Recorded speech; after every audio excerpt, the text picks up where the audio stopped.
इधर ईरान ने बहरीन में यूएस 5th फ्लीट हेडक्वार्टर को बहुत बड़ा नुकसान पहुंचा दिया है। दावा किया जा रहा है कि ईरान के हमले में एक और अमेरिकी सैनिक की मौत भी हो गई है और अमेरिका ने तेहरान और इस्फान में ऑयल स्टोरेज डिपो को निशाना बनाया तो तेहरान ने फौरन इसका बदला ले लिया।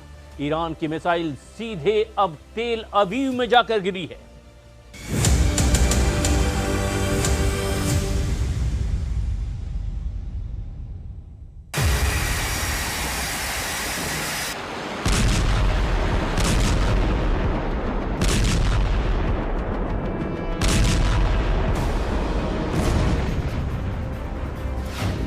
सऊदी अरब के तेल कुओं में दफन होगा तेल अवीव। ईरान ने छेड़ा तेल युद्ध, खाड़ी में जलेगा अमेरिकी बेस। अरब सागर में मौजूद अमेरिकी युद्धपोत यूएसएस अब्राहम लिंकन ने अपना रुख ओमान की तरफ मोड़ दिया है।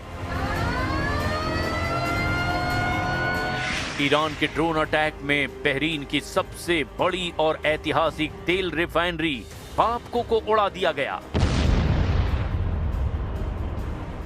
लेबनान में इजराइल ने 200 हिजबुल्लाह लड़ाकों को मार गिराया। हवाई हमले में करीब 400 लोगों की मौत हो गई।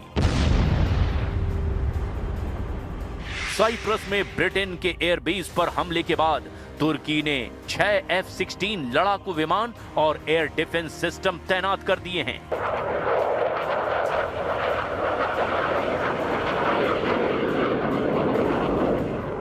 मैं इस वक्त इसराइल में उस गाड़ी में बैठा हूं जो बिल्कुल चकनाचूर हुई है ईरान के बैलिस्टिक मिसाइल के अटैक से। आप देख सकते हैं क्या हाल हुआ है। हालत आप देख सकते हैं जो बाहर रहती हैं, और मकानों की हालत आप पूछिए मत के इर्द गिर्द मकानों की हालत क्या हुई है। ये देख सकते हैं आप, मकान खंडर में तब्दील हो गए हैं। और ये आप देख सकते हैं इजरायली डिफेंस फोर्सेस के लोग अब शायद ये समझने की कोशिश कर रहे हैं कि ईरान के बैलिस्टिक मिसाइल यहाँ के एयर डिफेंस सिस्टम में सेंध लगाने में कैसे कामयाब हुए। अब मिसाइलें सिर्फ शहरों पर नहीं गिर रही, निशाने पर हैं तेल के कुएं, रिफाइनरी और अमेरिकी मिलिट्री बेस। क्या दुनिया की अर्थव्यवस्था तेल से जल जाएगी? खाड़ी में नहीं बचेगा एक भी अमेरिकी बेस। जंग की आग में जल जाएंगे खाड़ी देश। स्ट्रेट ऑफ हॉर्मुज से गुजरने वाला हर जहाज बारूद बन गया है।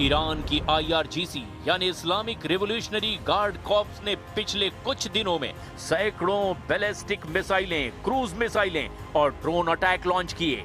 इन सभी हमलों का बस एक ही मकसद था, खाड़ी में अमेरिकी अड्डों की तबाही। कतर में अल उदेद बेस, मिडिल ईस्ट में अमेरिका का सबसे बड़ा मिलिट्री बेस। ईरान ने यहां बार बार हमले किए। धमाकों की आवाज से दोहा गूंज रहा है। कतर की एयर डिफेंस ने सैकड़ों ड्रोन और मिसाइलों को इंटरसेप्ट किया है। UAE में तेहरान ने अल धवरा एयर बेस पर ड्रोन और मिसाइल अटैक किए हैं। सैटेलाइट कम्युनिकेशन और रडार सिस्टम को निशाना बनाया। अबू धाबी और दुबई में भी कई धमाके हुए। कुवैत में अली अल सलेम एयरबेस पर और कैंप आरिफ जान पर बड़े बड़े हमले हुए। कुवैत ने 178 मिसाइल और 384 ड्रोन को इंटरसेप्ट करने का दावा किया।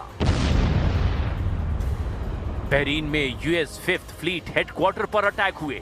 ऑयल रिफाइनरी और पानी के प्लांट को भी निशाना बनाया गया। चारों तरफ धुआं उठता हुआ दिखाई दिया। इराक के एरबिल में यूएस बेस पर ड्रोन स्ट्राइक हुई। कुर्दिस्तान इलाके में भी हमले हुए। सऊदी अरब में रस तनूरा रिफाइनरी और दूसरे ठिकानों को भीषण ड्रोन हमलों से दहला दिया गया। ईरान ने दावा किया कि सभी हमले अमेरिका और इजराइल के हमलों के जवाब में हुए।